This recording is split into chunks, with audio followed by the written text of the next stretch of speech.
और अब जनहित में एक बेहद काम की जरूरी खबर।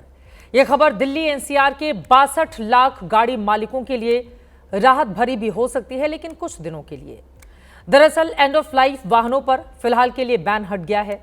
आपको बताते चले कि 1 जुलाई से ओवर एज्ड वाहनों पर फ्यूल बैन लगा हुआ था, लेकिन अब 15 साल पुराने पेट्रोल वाहनों को राहत मिलने के साथ साथ 10 साल पुरानी डीजल गाड़ियों को भी कुछ महीनों तक राहत मिली है। इन नियमों को दिल्ली एनसीआर के 5 जिलों में भी लागू किया गया है।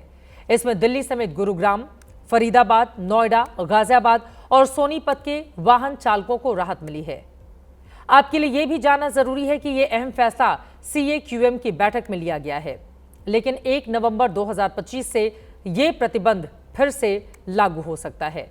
इसको कुछ दिनों की राहत आप कह सकते हैं। हालांकि सरकार के लिए बेहतर यही होता कि वो लोगों को जागरूक करती, ताकि वो खुद से अपनी गाड़ियों को हटा देते, ना कि इस तरह से बैन का फैसला लेकर खासतौर से गरीब लोगों को परेशान किया जाए।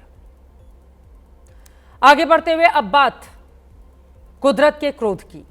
देश के ज्यादातर हिस्सों, खासकर उत्तर भारत में आसमान से बरस रही बारिश आफत बन चुकी है। पहाड़ों से लैंडस्लाइड की तस्वीरें सामने आ रही हैं, तो मैदान बाढ़ की चपेट में हैं। यह सिर्फ भारत का हाल नहीं, दुनिया के ज्यादातर देश फिलहाल मौसम की मार झेल रहे हैं। कुदरत के क्रोध की ये तस्वीरें भारत समेत दुनिया के अलग अलग देशों की हैं। नेपाल चीन बॉर्डर पर इतनी खतरनाक बाढ़ आई कि व्यापार ही ठप पड़ गया। अमेरिका में भी बाढ़ बारिश के बाद कई शहर लबालब भरे हुए हैं। चीन और ताइवान समेत कई देशों में तूफान ने कहर बरपा रखा है। एक और पानी की मनमानी है, तो दूसरी तरफ स्पेन और क्रोएशिया के जंगलों में लगी आग ने परेशान कर दिया है। यानी कहीं पानी ने तबाही मचा रखी है, तो कहीं आग ने संकट बढ़ा दिया है। आज बाढ़ बारिश के कहर की सबसे खतरनाक खबरें पड़ोसी देश नेपाल से सामने आई हैं। नेपाल चीन बॉर्डर पर मौजूद भोटेकोशी नदी की ये तस्वीरें हैं, जहां आज सुबह सुबह अचानक बाढ़ आ गई। बाढ़ में नेपाल को चीन से जोड़ने वाला मुख्य पुल मिटेरी ब्रिज ढह गया। यहां मौजूद कस्टम ऑफिस का यार्ड भी क्षतिग्रस्त हो गया। कस्टम यार्ड में खड़े कई कार्गो कंटेनर भी बह गए।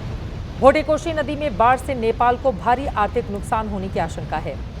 पुल बहने से इस रूट से चीन और नेपाल के बीच होने वाला व्यापार रुक गया है। कई लोगों के लापता होने की खबर है, जिसमें नेपाल और चीन दोनों देशों के नागरिक बताए जा रहे हैं।